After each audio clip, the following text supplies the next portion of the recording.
Al-Bukhari sebenarnya dia dendam sebab Kristian telah kalah dalam perang salib. Ya?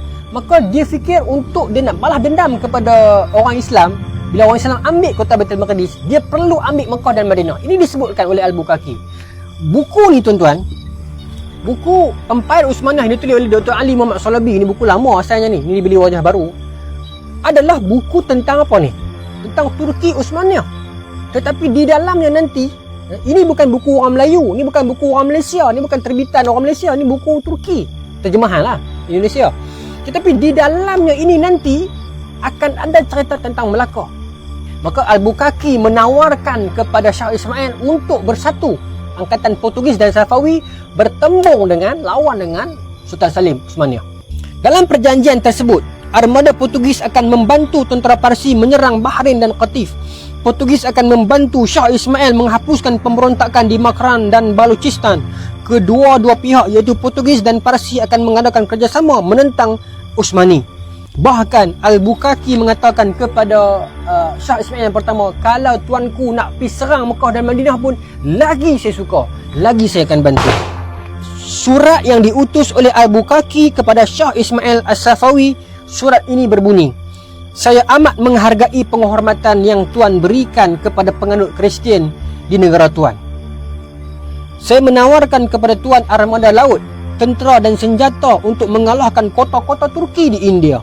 Jika Tuan mahu menguasai negara Arab atau menyerang Mekah, saya akan sentiasa membantu Tuan dari Laut Merah, di Jeddah atau di Aden atau di Bahrain atau di Qatif atau di Basrah. Saya akan sentiasa membantu Syah di sepanjang perairan Parsi dan saya akan lakukan apa sahaja untuk Tuan. Itu saya katakan tadi tu.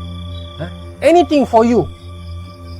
Sebenarnya Al-Bukhari ni dia plan dia nak menampakkan kaki di Mekah dan Madinah saja. Bahkan dia pernah menyebutkan target dia ialah untuk pergi ke makam Rasulullah sallallahu alaihi wasallam. Dia nak menginjakkan kaki di makam Rasulullah untuk menghinakan Rasulullah. Ini Al-Bukhari yang mai serang Melaka tu ke? Yang tu lah. The same person. Kata-kata Al-Bukhari ketika mana dapat Melaka. Ucapan yang telah disampaikan oleh Al-Bukhari ketika kepada tenteranya, sebaik saja mereka menginjakkan kaki di bumi Melaka pada tahun 1511. Apa kata-kata dia? Meminggirkan kaum Arab daripada perdagangan rempah merupakan satu cara yang amat diharapkan oleh Portugis yang mana akan melemahkan kuasa Islam. Maksudnya dia pernah hapuskan pengaruh-pengaruh pedagang Arab di Melaka. Yang satu. Kemudian dia sambung. Dalam ucapan yang sama beliau menyambung, khidmat mulia yang telah kita sumbangkan kepada Tuhan setelah bila mana kita telah mengusir orang Arab daripada negara ini, Melaka lah. Dan kita telah padamkan sinar pengikut Muhammad. Dia sebut Muhammad sallallahu alaihi wasallam. Kerana tidak ada lagi cahaya yang akan mempertahankannya di sini. Saya amat yakin sebabnya setelah kita rampas perdagangan Melaka ini daripada mereka, yakni orang Islam, nescaya Kahirah dan Mekah akan merasakan kesannya tidak lama lagi. Perdagangan rempah akan menyekat penjualan senjata kerana semua perdagangan perlu ke Portugal untuk membelinya di sana. Seruan kami ialah apa ni? Al-Bukhari sambung. Seruan kami ialah untuk memasuki tempat-tempat suci umat Islam dan menceroboh Masjid Nabawi serta mengambil jasad Nabi Muhammad sebagai tebusan untuk berundi dengan Arab bagi mengambil semula Al-Quds, Baitul Maqdis. Ini saya kata tadi. Kita tak cakap kosong. Ini saya kata tadi. Mereka nak pergi ceroboh Masjid Nabawi, nak korek kubur Nabi, nak ambil jasad Nabi untuk tukar dengan orang Islam. Sampai tara-tara tu punya kurang ajar. Ni Al-Bukhari. Saya tak pasti ada tak orang yang mengangkat Al-Bukhari di Melaka. Kalau ada, istighfar. Dia bukan zimmi, dia bukan orang biasa. Dia datang dengan misi Salibiah. Dia musuh orang Islam. Dia menghina dan mempersanda Rasulullah sallallahu alaihi wasallam. Dia bukan orang yang patut kita angkat. Dia bukan orang yang patut kita kata, oh Al-Bukhari lah yang membuka Melaka. Tapi tak ada orang kata macam tu. Tak ada orang kata macam tu. Dia berbeza dengan Francis Light. Bukan saya nak puji Francis Light sebab saya orang Pulau Pinang, tidak. Saya bukan puji dia. Even Francis Light bukan dia yang buka Pulau Pinang pun. Sebelumnya adalah ulama-ulama daripada Aceh.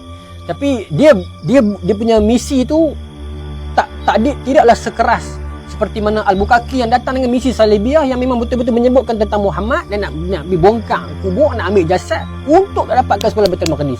Ini berlaku dalam tahun 1511. Dan kemudian pada tahun 1514 dia pergi lawan dengan Uthmaniyah. Ya? Sebab itu ada cerita yang mengatakan Melaka lawan dengan Portugis sebab nak halang Portugis daripada pergi ke Mekah. pergi ke Madinah untuk mengambil jasa Nabi kan. Tuan-tuan pernah dengar tak cerita tu? Saya pernah dengar. Cuma saya cari sumber saya tak dapat. Jadi saya KIV dulu. Bukan saya nak menafikan, cuma saya KIV. Tapi pertempuran Melaka dengan Portugis berlaku tak? Berlaku. Kalau ikut dalam Buya Hamka, sejarah dunia Islam 3 kali. 04, 08, 11. Maksudnya telah beberapa kali Melaka, Melayu khususnya orang Melayu Melaka ni berjaya menyebokkan orang Portugis daripada mereka dapat sempat fokus nak pergi serang Mekah Madinah. Itu antara sumbangan Melayu Melaka. Islam bila mana mereka berjaya lengahkan orang Portugis, sebokkan mereka fokus dekat Melaka dulu, serang kalah. Kali ketiga 15-11 baru mereka menang dengan orang Islam Melaka. Itu pun kerana pemberontakan keretakan dalaman, keretakan politik yang berlaku di Melaka. Antara Bendahara Seri Maharaja Sultan Mahmud Nairan Suradewana dan beberapa pembesar macam Laksmana Koja Hasan. Kita baca sejarah Melaka tersebut.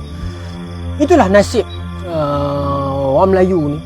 Kadang-kadang rakyat dan umatnya itu kuat dan taat, tetapi para pemimpinnya itu lemah, mengejar pangkat, mau menungkak langit, tidak berpijak di bumi nyata. Larah-larah bahasa mereka cuma bahasa-bahasa kekayaan, bahasa-bahasa projek, bahasa-bahasa kronisme, bahasa-bahasa melebarkan pengaruh, melebarkan kekayaan, menyalurkan nepotisme. Sebaliknya rakyat di bawah bertepuk tangan mengatakan mereka lah perjuang bangsa dan agama. Ini kesilapan kita.